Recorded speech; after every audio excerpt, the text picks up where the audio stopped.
Buonasera e bentrovati alle nostre conversazioni su questo canale Facebook del Museo Ebraico di Lecce.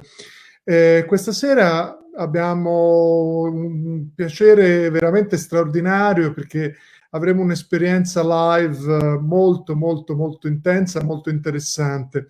Siamo in collegamento con Amsterdam e abbiamo con noi un amico carissimo del Museo Ebraico, Gary Feingold, che è il proprietario di un ricchissimo, importantissimo, interessantissimo una fondazione culturale, Arts and Dialogue, che ha sede a Amsterdam, oltre che il gestore di un caffè culturale, sempre ad Amsterdam, che si chiama Caffè Belcampo. Gary ci presenterà una interprete jazz veramente straordinaria, Mirjam van Dam, e ascolteremo un repertorio molto interessante che coniuga la tradizione jazz con il mondo ebraico, e di questo parlerà nei dettagli Gary tra pochi minuti. So, dear friends, we have the pleasure to host tonight for our Facebook streaming live streams at the Museo di Lecce. We have the pleasure to host a very interesting program. We will be hearing the singer Mirjam van Dam from Amsterdam. She will be introduced by our friend Gary Feingold, who is the owner of Café Belcampo, a very lively institution in Amsterdam. And he is the director of the Art and Dialogue Foundation, always in Amsterdam. He will be introducing the program of tonight, and he will be dealing especially with the reason why we have we made the decision to host this extraordinary repertoire of jazz music.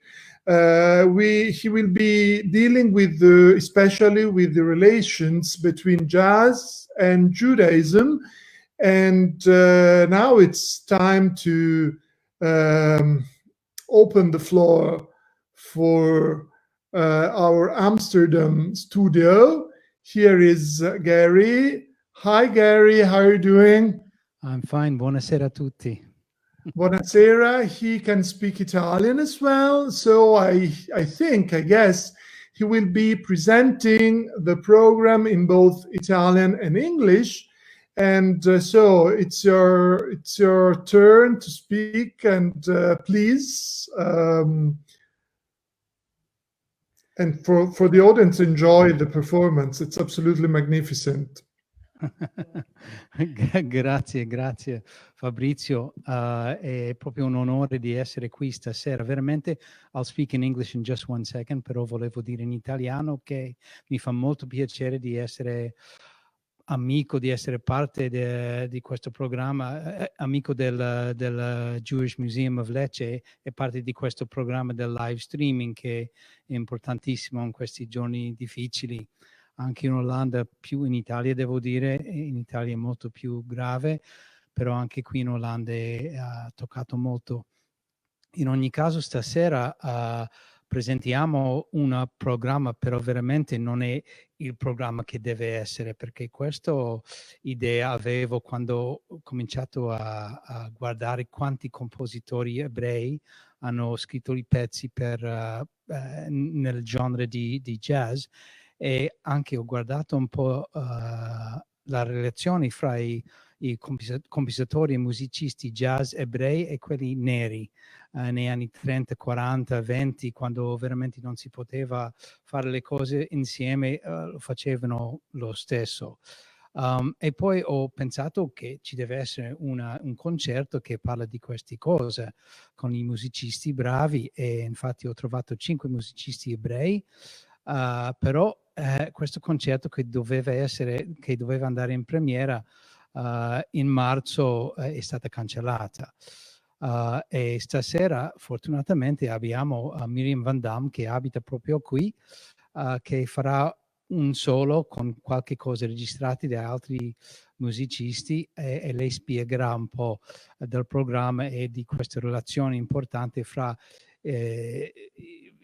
l'ebraismo e il jazz e i compositori e musicisti ebrei e quelli neri. Anyways, I think I'll just quickly continue in English because this is Mirjam's show. I'm just the one who really thought about the idea because I was researching a little bit, or I was just shocked or surprised how many Jewish composers that wrote a lot of very famous jazz pieces. And I also noticed there was a lot of great collaborations between Jewish musicians and Black musicians, especially in the 20s, 30s, 40s, 50s, and in those early years, because of old Jim Crow rules, etc. That wasn't even allowed sometimes, but they did it anyways, and there were fantastic musical collaborations. Mirjam studied these, and she's come up with a short program this evening. Unfortunately, all the other musicians can't be here because of the coronavirus. In fact, the premiere of this program was supposed to be in March of this year in the Liberal Joods Gemeente. That's the Jewish, one of the important synagogues in Amsterdam, and it was canceled. So at least we can have this tonight. We can have a short taste of the program. And without any further ado, I'll introduce Mirjam. Mirjam van Dam is a Dutch Jewish singer. She's very well known in Holland, and she's made this program for us this evening. So, Mirjam. Thank you, Gary, for this introduction. And I'm so happy to be here. And I'm unhappy that the band couldn't be here. So you have to do with me on the piano. And I'm not a pianist, but I'm going to start with a funny song that was once sung at a show, a television show of Bob Hope in America. And it's called Who's Yehudi?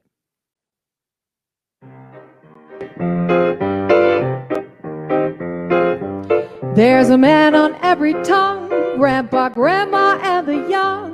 What the fuss is all about, they're just trying to find out. Who's Yehudi? Who's Yehudi? Someone please lend me a hand, solve this mystery if you can. If he's mouse or if he's man, just who's Yehudi? Who's Yehudi? Who's Yehudi? One dark night, about 3:30, I saw an owl up in the tree. He looked out and he yelled at me. Now, who's Yehudi? G-Man Hoover's getting moody. Got his man on double duty, trying to find out who's Yehudi. Who's Yehudi? Who's Yehudi? Who's Yehudi? The little man who wasn't there thought he heard him on the air. No one seems to know from where, but who's Yehudi? Well, we never know, but that's not true. I know who was this Yehudi. This was Yehudi Menuhin, the very famous violinist. And after this song, it became a kind of way to say who is the invited person that isn't here, who is the unknown guest. So I wanted to start with this song because it's all about a Jew. And like Gary, I wondered years ago, how come there are so many Jews in jazz? How come there are so many writers and composers and musicians like George Gershwin, Irving Berlin, Stan Getz, Lee Konitz, Dave Brubeck, Mel Torme, Helen Forrest, Benny Goodman, Artie Shaw, Rodgers and Hart, Harold Arlen, Jerome Kern. I can go on for ages. So I was reading about this, and it all started with the big immigrations from 1881 when the Alexander II, the Tsar in Russia, was killed. And because of that, a lot of Jews were killed after that. And a lot of pogroms took place. And the Jews had to flee, and they went to America by boat, of course. In those days, it was easier to travel because they didn't have a passport yet. And they came to America, they came there in New York, had to, subscribe, is that the word? Say their name on Ellis Island. And a lot of them changed their names. So Gershwin was actually, his family name was Gershowitz, and he changed it to a name that sounded more American, more non-Jewish. And a lot of people did it that way. So Irving Berlin was called Israel Bailin. A lot of names changed in those days. New York was very, very there were very many different groups. I have to say it right now. Now I think about a fourth of New York was Yiddish. So a lot of people spoke Yiddish, and another part was, a big part was Italian, and another part was Irish, and of course there were many, many groups. But Yiddish was a big part of New York those days. About 1900, and we're talking about from 1880 until 1920, 1930. So it changed a bit, but in the middle there were a lot of Jews. So everybody spoke Yiddish, and everybody knew Yiddish songs. There was a lot of Yiddish theater. There were big theaters for about 2,000 people every day, filled with poor people who spared their money to go and see Yiddish theater, and with a lot of music. So Jews liked to make music because it is sort of part of their culture. In the religion, there's a lot of singing, of course. Every Friday you sing. So that was something they could do. And in New York, there was a famous street named Tin Pan Alley. And that's where a lot of people worked as a publisher or a writer or a composer. And that's where all the music came together. And Jews worked there. And a lot of people started from there. Even kijken. Oh yeah, it's maybe nice to name a few funny songs of those days, about 1900. The Yiddish Professor, the Yiddish Nightingale, Jake, the Yiddish ball player. Oh, how that German can love. That was before the war, obviously. Sweet Italian love. And a lot of things were also mixed, so Italian and Yiddish together.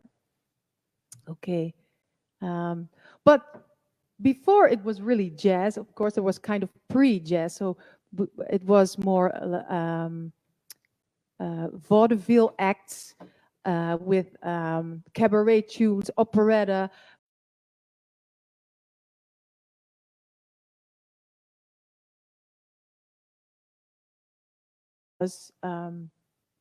Nou ben ik het woord kwijt. Ja, ik ben het woord kwijt. I come back to that. Well, stride piano, where you keep the time in your left hand, and you can time with a different kind of timing in the right hand on the piano. What's it called? Ragtime. Thank you. And so this is the start of the jazz. I'm going all over the place. This next song was actually started as a Russian song from Ukrainian origin, and later it was sung by two Jewish women in America who were very into jazz, very much into jazz. They were called the Bagel Sisters. They changed their name to Berry Sisters, and they started out singing in Yiddish with big bands, so in a very American way. And they thought, well, if the Andrews Sisters are so famous, we can do it too, but then in Yiddish. And I will start in English and then change to, no, I will start in English and then go to Yiddish. So you know what it means. Even kijken hoor. You must have heard it, I think, before. Mother, may I go out dancing? Yes, my darling daughter. Mother, may I try romancing? Yes, my darling daughter. What if there's a moon, mama darling, and it's shining on the water? Mother, must I keep on dancing? Yes, my darling daughter. Mama, mag ich gehen spazieren? Ja, meine liebe Tochter. Mama, mag ich romanzieren? Ja, meine liebe Tochter.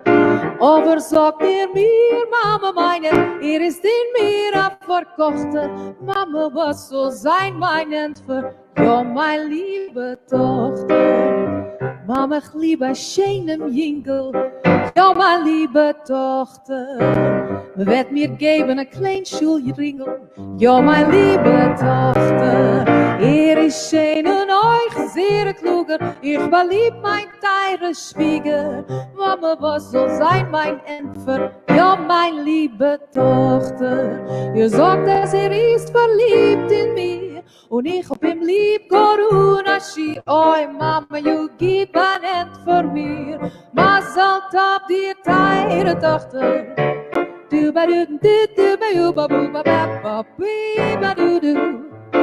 Still the ba ba do ba ba you ba be do do do ba do do do do. Mama, Mama, you meine vier zu den Gippen, die Tochter deine. Still do da do ba mazel tov, dear Mama. Do do do do do do do do. Mazel tov, dear Tochter.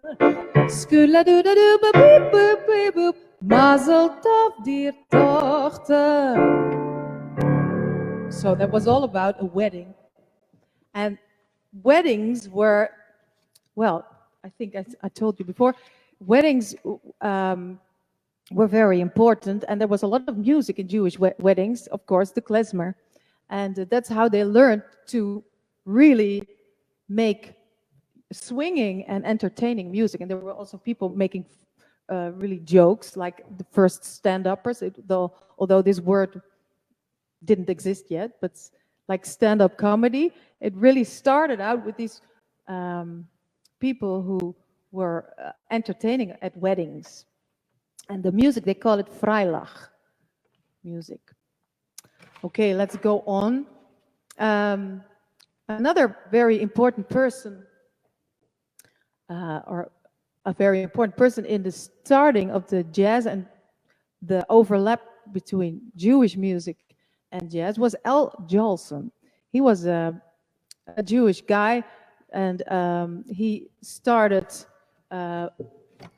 He was really a very, very big star. We don't know much these days. We don't hear from him anymore because now it's so long ago. But at that time, in the 20s, he was really a big star. He was the first to do a film with his voice heard, which was called a talkie. So with sound, I mean. And he was the first to sing on television. And he was the first who sang for the army. And he was very proud of that.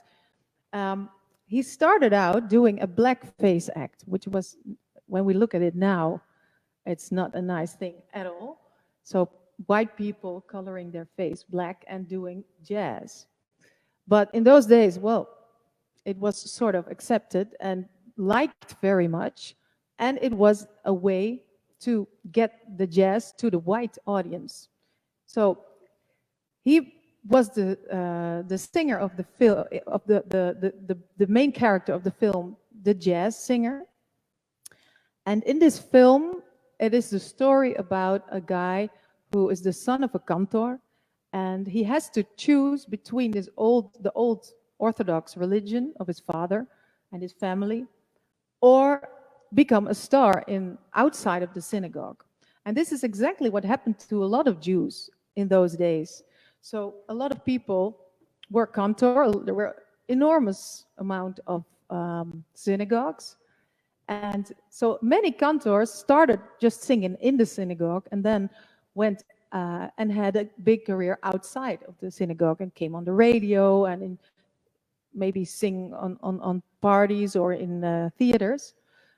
So they got more, they left the religion more behind. And this film is about this struggle because, of course, the religious people said, no, this is not good. But yeah, in the film, he is choosing to sing on Yom Kippur for his father, the Kol Nidrei, and after that he becomes a star anyway, although he couldn't do at the same time his big opening night. So that's what the story is about. And in this film, he sings a very famous song written by Irving Berlin. I'm going to talk about him later. And it's called Blue Skies, and it's it starts with minor chords, and of course, most Jewish music is very in a minor key. But still, it's a happy song, and he sang it for his mother. And of course, the Jewish mother is the most lovable person on earth, as long as you eat well. But here is Blue Skies. Blue skies smiling at me, nothing but blue skies do I see. Bluebirds singing a song, nothing but bluebirds all day long. Never saw the sun shining so bright, never saw things going so right. Noticing the days hurrying by, when you're in love, my heart will fly. Oh, blue days, all of them gone, nothing but blue skies from now on. And so on. And of course, the mother cries and loves her son. And he's just in time to sing the Kol Nidrei for his father so he can die in peace. Well, let's go on. Even kijken. Yeah, I go on about Benny Goodman. Benny Goodman came from a very poor family, and he got his first lessons on the clarinet in the synagogue, and he became very, very famous as well. And he was the first guy, the first white man, I must say, who worked together in a band with black people, with black musicians. But I also have to tell you, in those days, Jews were not seen as white.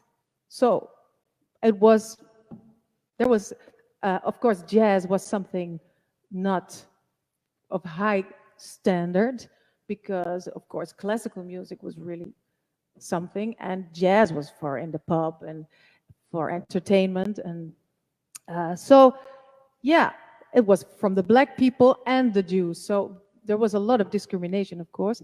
And he was the first who said, I don't care, I would like to play with these people because they're very, very good.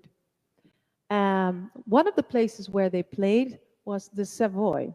The Savoy was a very famous ballroom where you could dance all night. There were two stages. One was finishing and the other was starting, and there wasn't even a pause in between. So it could go on all night, and you could get in as long as you could dance, no matter what color you were. So this song is Stompin' at the Savoy. Oh yeah, I have to tell you one more thing. Benny Goodman played there, and he did a big band battle. So, which means like a wedstrijd, a battle between two bands. And he didn't win. The black guy won, and that was Chick Webb. So if I look at who wrote this song, Stompin' at the Savoy, I see Chick Webb, Benny Goodman, Andy Razaf, and Edgar Sampson. So a lot of people claim they made this song. Maybe they made different arrangements or something. So this is a more nice song about the place, the Savoy. Savoy, the home of sweet romance. Savoy, it wins you at a glance. Savoy gives happy feet a chance to dance. Your form, just like a clinging vine. Your lips so soft and sweet as wine. Your cheeks so soft and close to mine, divine. How my heart is singing while the band is swinging. Never tired of romping and stomping with you at the Savoy. What joy! A perfect holiday, Savoy, where we can glide and sway. Savoy, that let me stop away with you.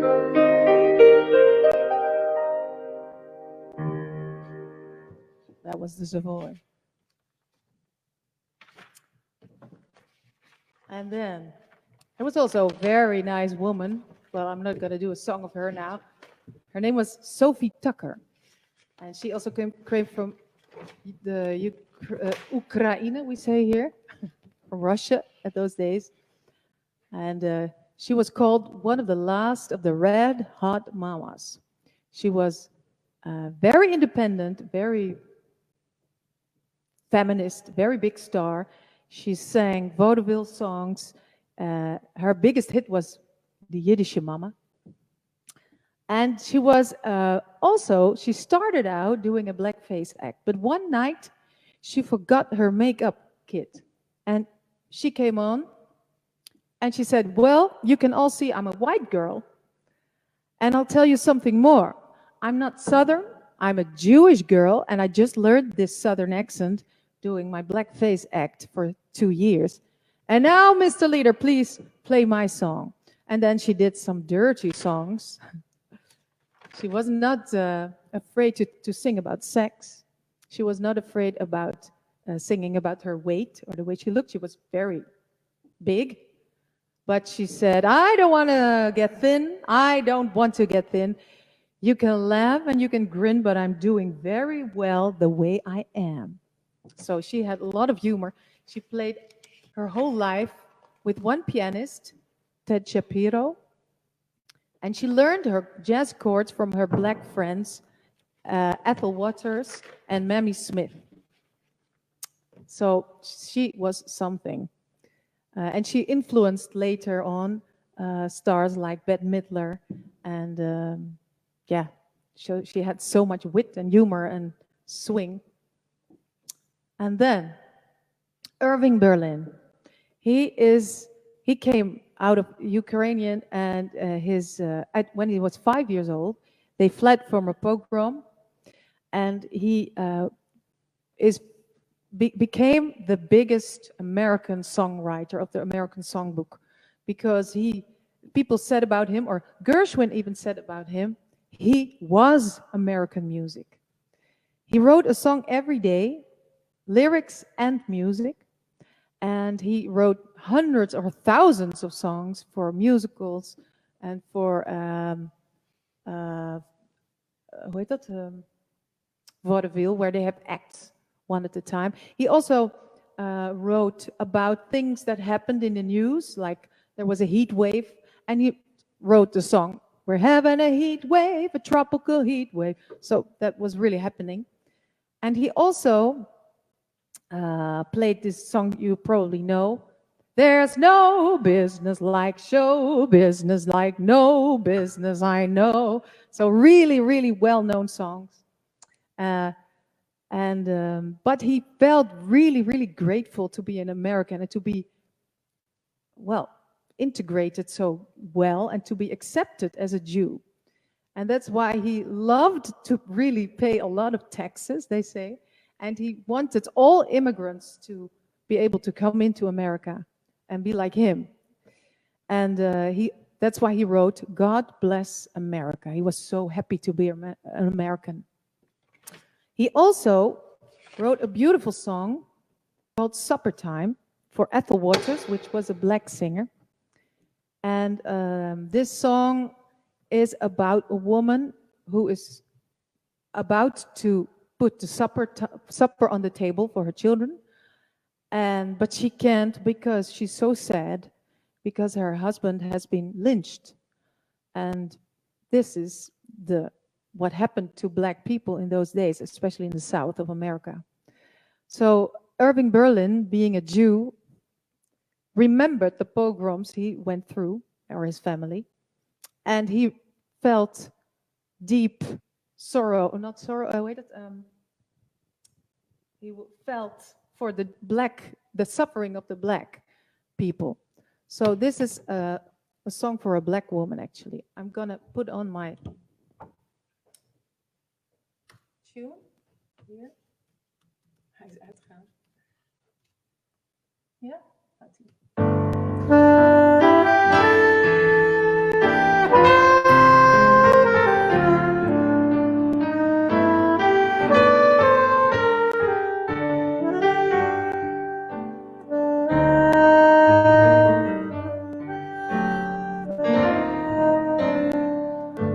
Supper time, I should set the table 'cause it's supper time. Somehow I'm not able 'cause this man of mine ain't coming home no more.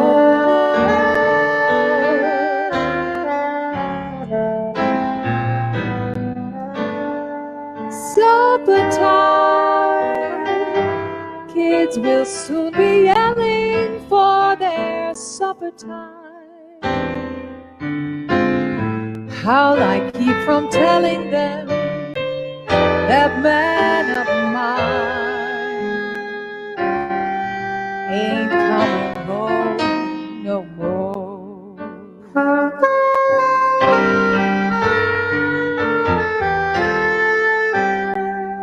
How'll I keep explaining when they ask me where he's gone?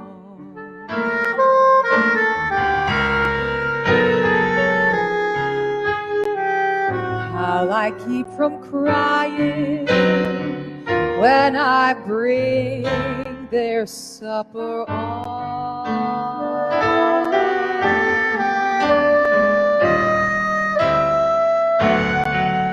How can I remind them to pray at their humble bowl?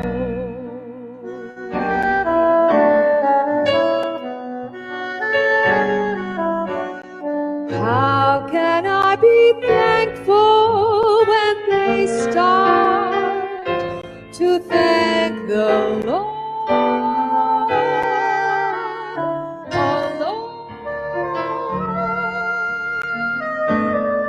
Supper time, I should set the table for it's supper time. Somehow I'm not able 'cause the man of mine ain't coming home no more.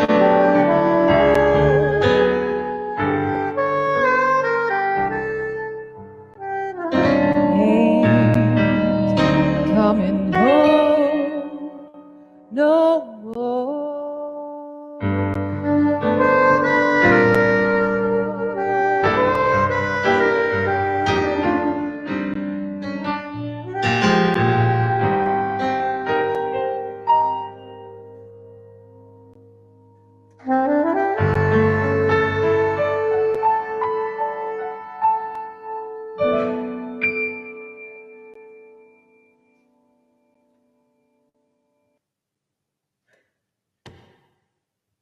So that wasn't me on piano, that was Hans Lamme, the pianist, and on saxophone, Lior Cooperberg. So that was the song from Irving Berlin. He also wrote a very very famous song you all know. I'm dreaming of a white Christmas. Very, very Jewish indeed. So, the next song I want to show you is interesting because it's from Gershwin, or should I say Jakob Gershowitz. He was also starting out his career on Tin Pan Alley as a plugger, which meant that he was playing songs in a shop on the piano to show them to the people who were coming and to buy stuff. And he developed very quickly to a very, very good composer. And his brother used to write the lyrics, Ira Gershwin. And he wanted to lift up jazz to a higher level because people thought not so much of it, and also not so much of Jews.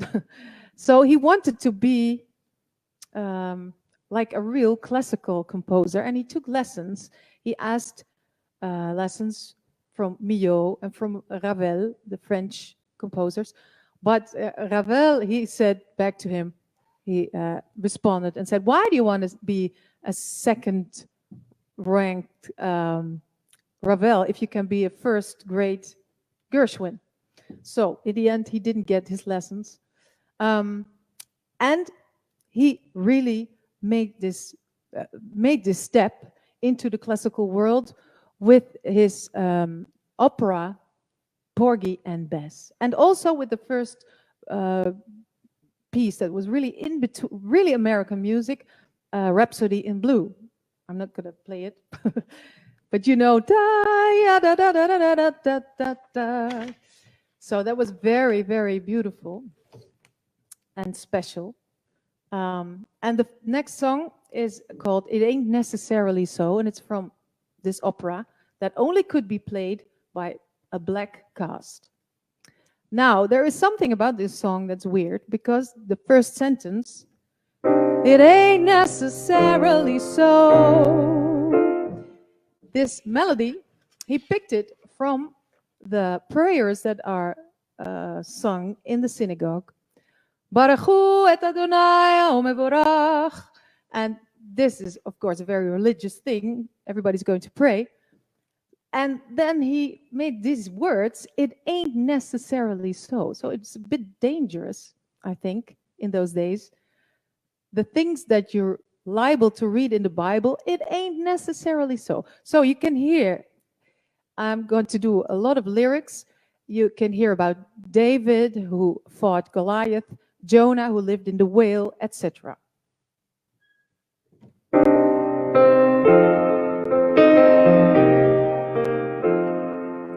It ain't necessarily so. It ain't necessarily so.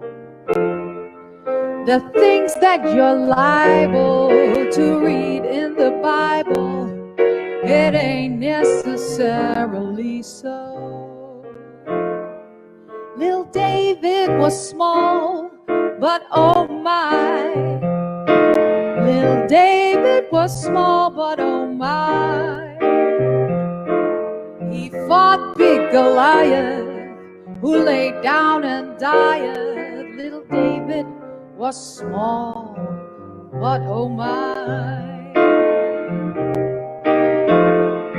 And Jonah, he lived in the whale. Jonah, he lived in the whale. For he made his home in that fish's abdomen. Oh, he lived in that whale. And Moses was found in a stream. Moses was found in a stream. He floated on water till old Pharaoh's daughter, she fished him, she said, from that stream. But hey, it ain't necessarily so. It ain't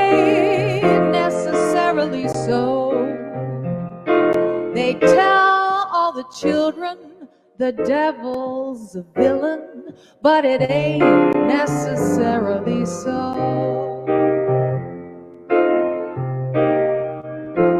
To get into heaven, don't snap for a 7. Live clean, don't have no faults. Oh, I take that gospel whenever it's possible, but with a grain of salt. Methuselah lived 500 years, no, 900 years. Methuselah lived 900 years.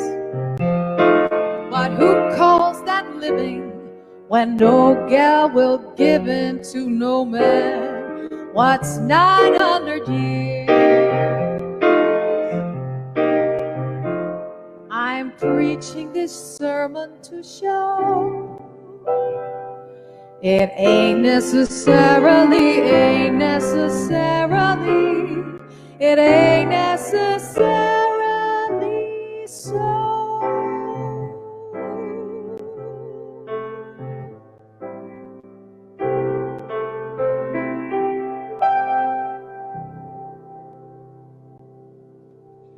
Hoe lang ben ik al bezig? Oh, is het wel genoeg, hè? Sorry, I'm going on and on. Maybe it's a bit long. So, well, there is so much to tell about this, but let me end it then with this song. There were, well, maybe it's interesting. There were also a lot of things going the other way around. So not only Jews using black music, but also blacks using Jewish music. And well, I think that's enough. I really hope that we can do this tour and that I can do a whole show with a whole band and tell you much more details about this history. So, I thought that there was going to be an interview now. I'll take a sip of water. Maybe they all left now.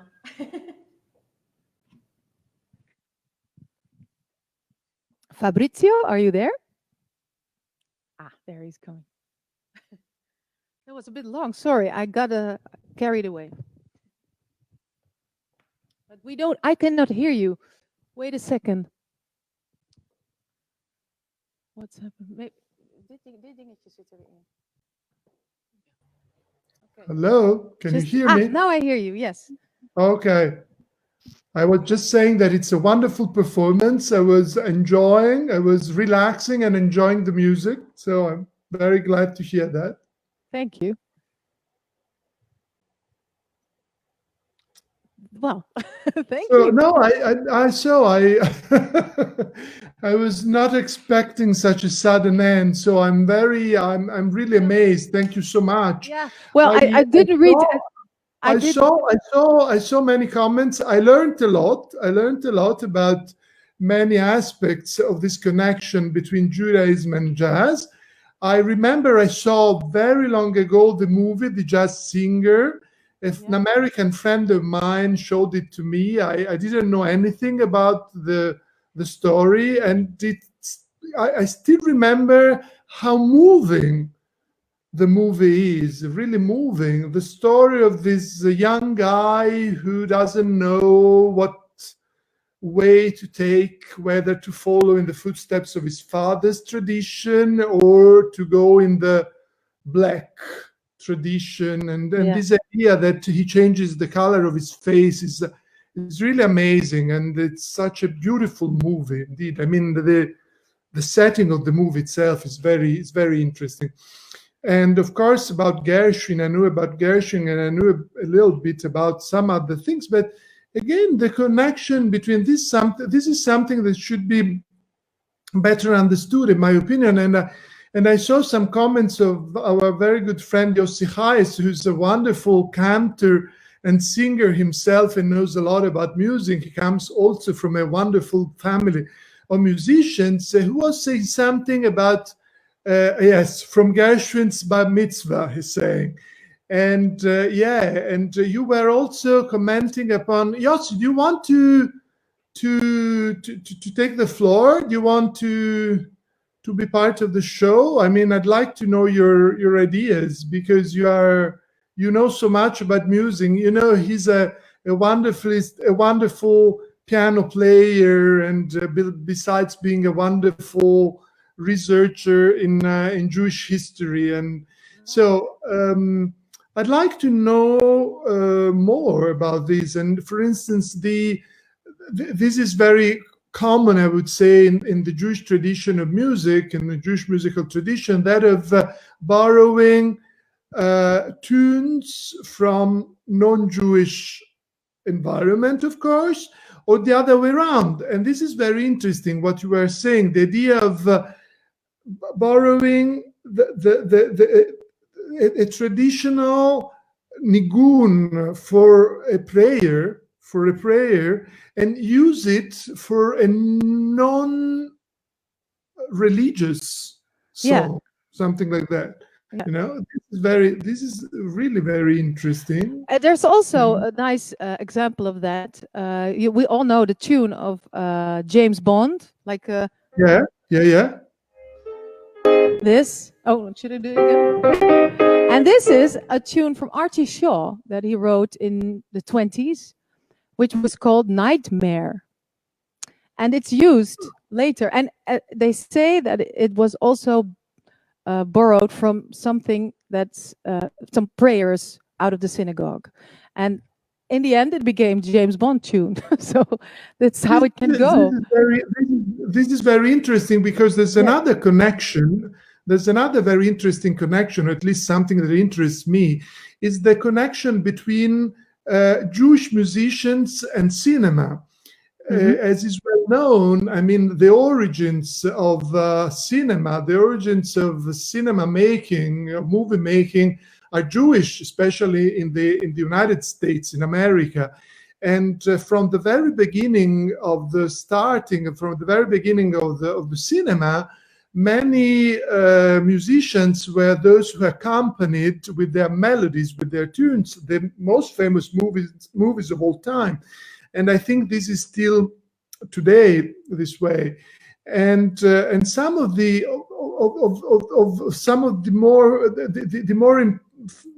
melodies we are familiar with, okay, of very important movies like, I don't know, Star Wars or something like. They have a lot of connections with Jewish music. I mean, with traditional Jewish music, we are not aware about that, because of course we don't know enough of traditional Jewish music, of liturgic music. But this is a component of this important connection which should be investigated, in my opinion. I mean, all the people, like MGM and Fox and all these big producers of films were all Jews. And I think it has the same origin. The entertainment, music, Broadway, everything was Jewish. And also because Jews were often in the role of the guy in between, who made the connections, who they had to find their way. And what was a very big motivation, I think, was that they started out being very poor and with no status. So if you had big, hoe zeg je dat? Hoge status in het Engels? High status, then you would be in Judaism, not from money, but from knowledge and from learning and maybe from musicality. So that's what they had. But if you were not so clever, then at least you could make music and make a career in this free country where you could get more status from money. So that's what they did. And they loved making that theater and film, in the end, and develop this out of that tradition, I think. Yeah. That's true. It's also true for other periods, not only for the 20th century, but even in previous periods, and not only in the so-called Ashkenazic world. It was also common, for instance, in medieval Sephardic world or in Italian world of Judaism in the Middle Ages, at the very end of the Middle Ages, and in the so-called Renaissance period in Italy. There were many Jewish players, musicians, singers, and they were performing in front of diverse audiences. I mean, they could perform in both Hebrew or the local languages in front of non-Jews or Jews, according to different repertoires, which could be religious, non-religious, and I assume that their talent depended also, in those cases at least, on their possibility to move around. I mean, they were very open. They had a lot of connection. They were wandering around many countries. They knew many languages. They could sing in different languages, and this helped them a lot. And probably also these musicians you were mentioning, I mean, they came from this Yiddish tradition with a musical knowledge which depended on Eastern European tradition. Right. They could merge this tradition into some other forms of music, like, for instance, Afro-American music or something like that. And also because there was maybe there was an overlap also musically, the swing in a way, and the blues.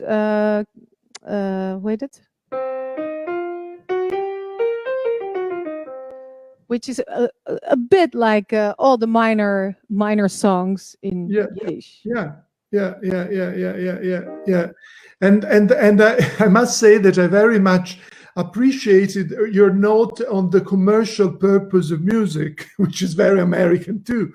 I mean, the idea that I was thinking the very first time I visited Philadelphia, a friend of mine showed me that it's still there. I mean, in the most important department store in Philadelphia, which originally belonged to a very important Jewish family, there is an enormous organ in the big hall of the department store.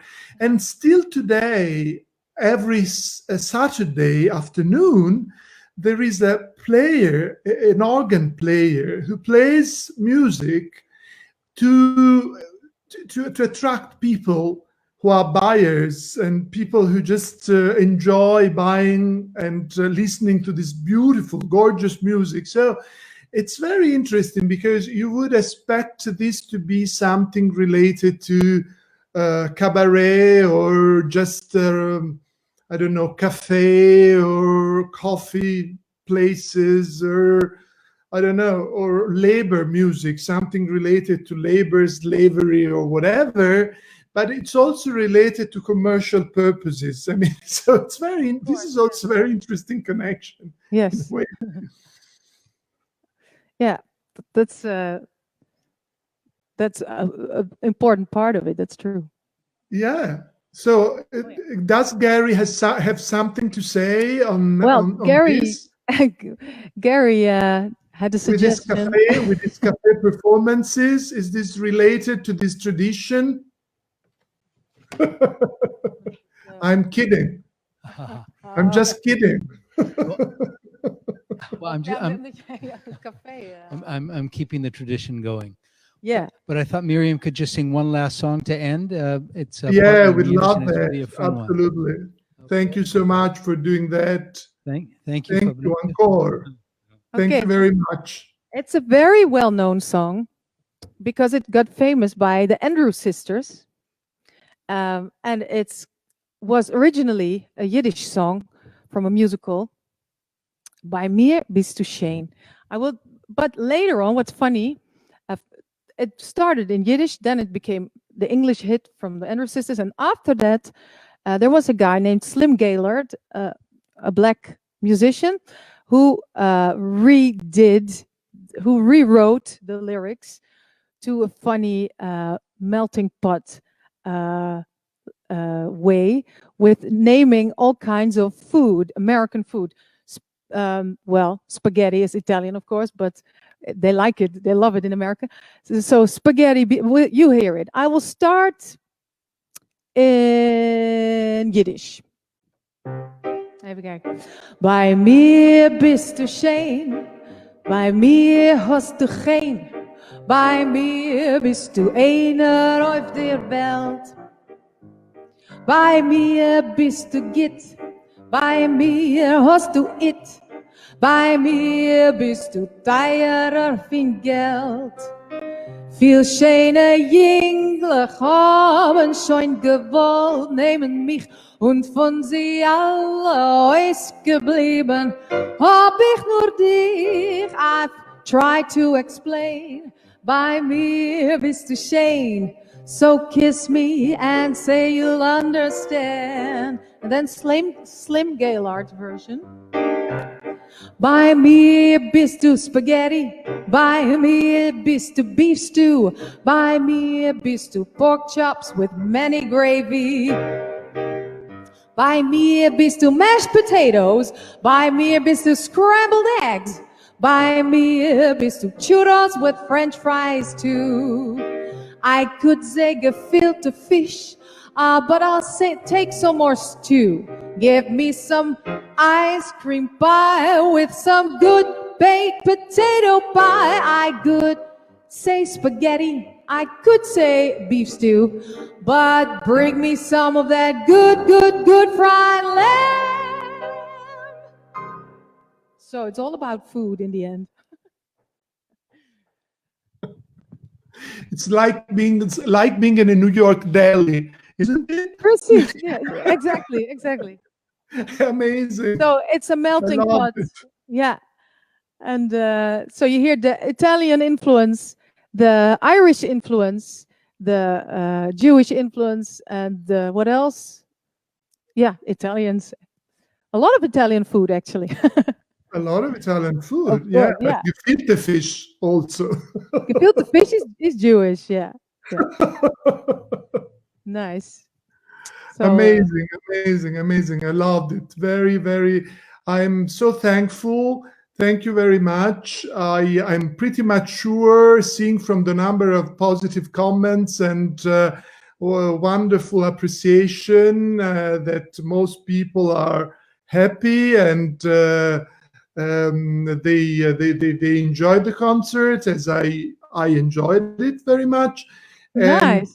And I don't know if Gary wants to add something Gary? else to Where are you? show, and I just thank you both, and Thank you so much for having me. I really enjoy. expect to see you in Amsterdam, hopefully. Oh, who knows, in Lecce. Yes. Please, In please. Lecce. Yeah, I'd like to come to Lecce too. Yeah. Oh, that's the Gary big will dream be of this coming project, with soon, the whole band to hopefully come to so, Lecce. and so he will taking you with him, and you will perform something in our museum. That will be great. Hopefully with the whole band, with the saxophonist, piano. Hopefully with the whole band, of course. I'd love to. Yeah. So thank you so much. It was great having you with us, and see you soon. Thank you so much. It was a pleasure.